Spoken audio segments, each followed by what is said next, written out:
Hello guys, welcome back to world education academy. So guys, आपको पता है हम लोग लास्ट 2 पार्ट से क्या कर रहे हैं, हम लोग थ्योरी बेस अकाउंट कर रहे हैं, मतलब अकाउंट्स की थ्योरी हम लोग कर रहे थे। ठीक है, तो उसी थ्योरी को हम लोग कंटिन्यू करते हैं। तो आज जो है, जो हम लास्ट पार्ट में कर रहे थे और उससे भी लास्ट पार्ट में, ये हमारी वीडियो का 3rd पार्ट है। तो लास्ट पार्ट में हम लोगों ने क्या किया था, बेसिक टर्म के बारे में अकाउंटिंग की जाना था, उन्हीं को ही हम लोग आगे कंटिन्यू करते हैं। तो लास्ट पार्ट में हमने 16 तक टोटल हमने देखी थी बेसिक अकाउंटिंग टर्म्स, इसमें हम आगे कंटिन्यू करने वाले हैं। तो गाइस, इस पार्ट में हमारी टोटल जितनी भी बेसिक टर्म्स है सब कंप्लीट हो जाएंगी। उसके बाद फिर हम लोग स्टार्ट कर देंगे न्यूमेरिकल, जिसमें बड़ा ही इंटरेस्ट आने वाला है। ओके, सो एक्साइटमेंट के लिए तैयार रहिए। फिलहाल के लिए हम स्टार्ट करते हैं दिस। ओके, 17 नंबर पर आप देखेंगे तो हमें दिए गए हैं बैड डेट्स।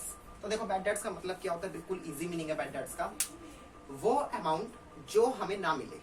ऑब्वियसली कहोगे कि क्यों, ऐसा तो कभी नहीं होता किसी कंपनी में कि कोई सामान बेचो और उसे पैसे ना मिले। जी बिल्कुल ऐसा होता है।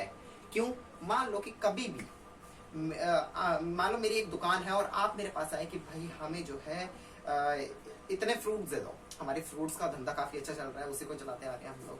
तो आपने मुझसे कहा कि लाओ फ्रूट, मुझे फ्रूट्स दो। अब मैंने क्या किया, आपको फ्रूट्स दिया। आपने कहा भाई पैसे देखना, कल लेना भी है नहीं मेरे पास। अब मैंने कहा चल यार कोई बात नहीं, तुम गली पड़ोस का रहने वाला, चल ले जा। ले गए। अब क्या हुआ, आपने मुझे वादा किया था कि आप मुझे 3 दिन बाद पैसे दे देंगे, बट 3 दिन बाद आप मुझे पैसे दे नहीं आ पाए। 3 दिन के बाद फिर आपने मुझे 3 दिन का टाइम दिया। इसी तरह से महीना हो गया, बट आपने पैसे नहीं दिए। एंड टाइम पे आपने मुझसे कहा कि मेरे पास पैसे नहीं है, क्योंकि मेरी जो घर की स्थिति है वो बहुत ज्यादा खराब चल रही है, मैं पैसा नहीं दे सकता। तो वो जो पैसा हमें नहीं मिला, जो हमें लॉस हुआ, वो हमारे बैड डेट्स होते हैं। हर तरह के लॉस को बैड डेट नहीं बोलते। वो पैसा जो हमें हमारे जो उधार जो हमसे लिए होते हैं, वो हमें जब पैसे नहीं देते तो उस अमाउंट को हम लोग होते हैं bad debts. It is the amount own to the business that is return of because it has become irrecoverable.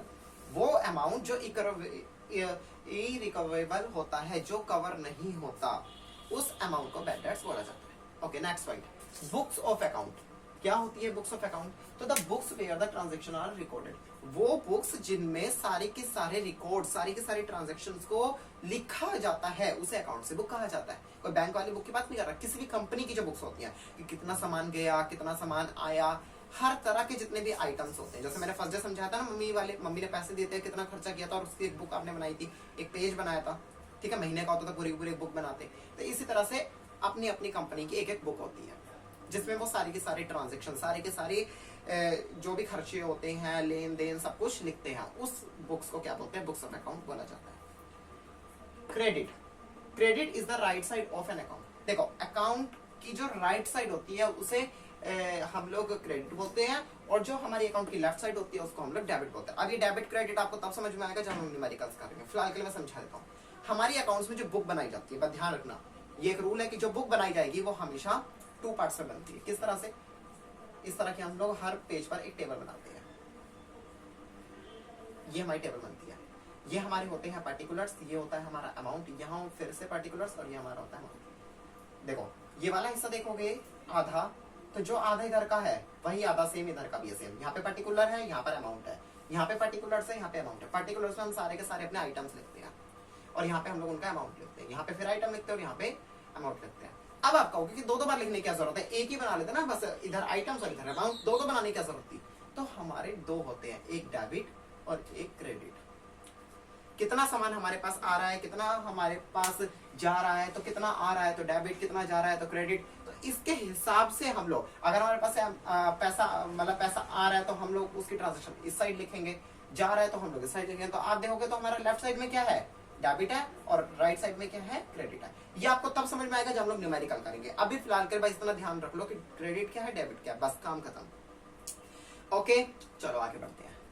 Depreciation क्या होता है? तो depreciation is the fall in the value of an assets. मान लो कि आपके बिजनेस में जो असेट्स है, एक मशीन है, उस मशीन का आप यूज करते चले जा रहे हो, उसका सारा घी तेल निकाल लिया तुमने, मेरा मतलब कि अच्छे से उसका यूज कर लिया है।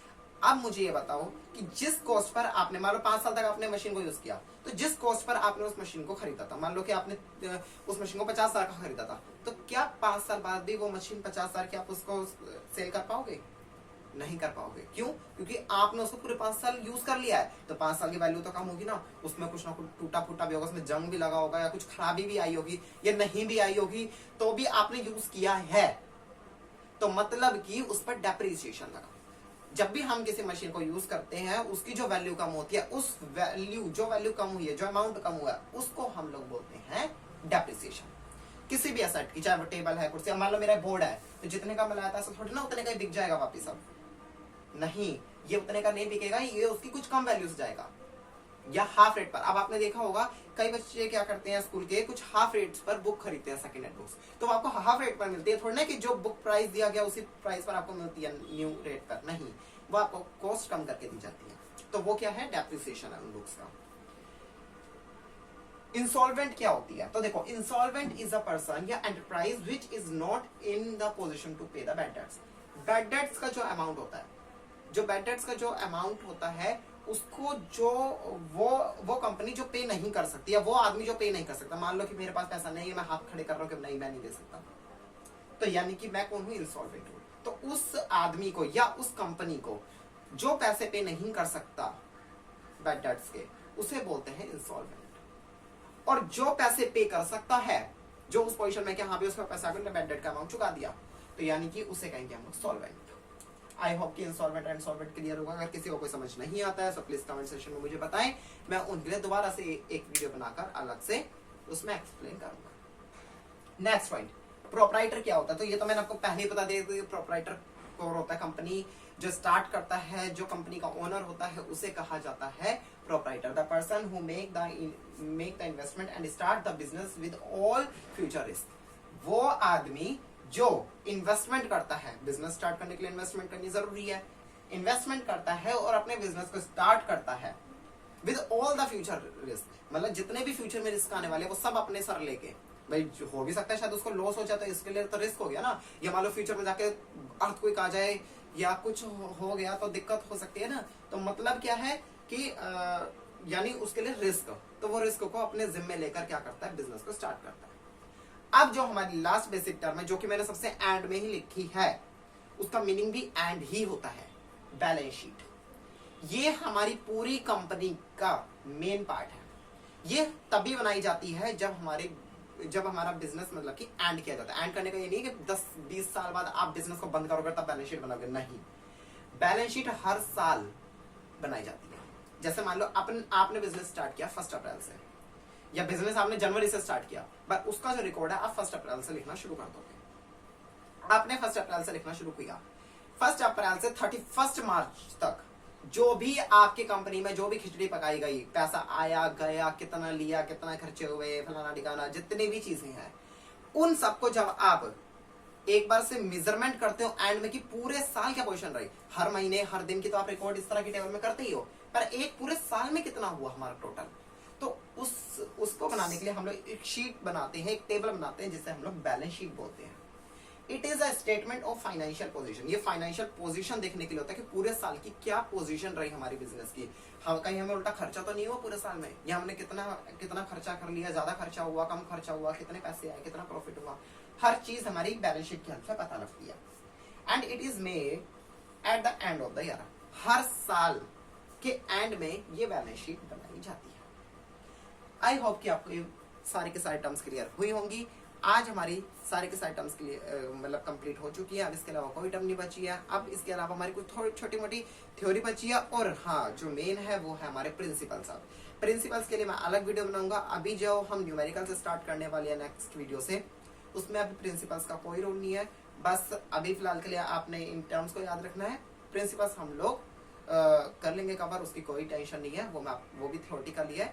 एग्जाम में 1 या 2 प्रिंसिपल डिफाइन करने के लिए आ जाते हैं, तो मैं उनके लिए पर्टिकुलर वीडियो बनाऊंगा। आराम से आपके लिए सारे के सारे प्रिंसिपल एक ही वीडियो में कवर हो जाएंगे। ओके, इसके अलावा मुझे एक चीज बतानी थी जो मेरे को अभी भी याद आई,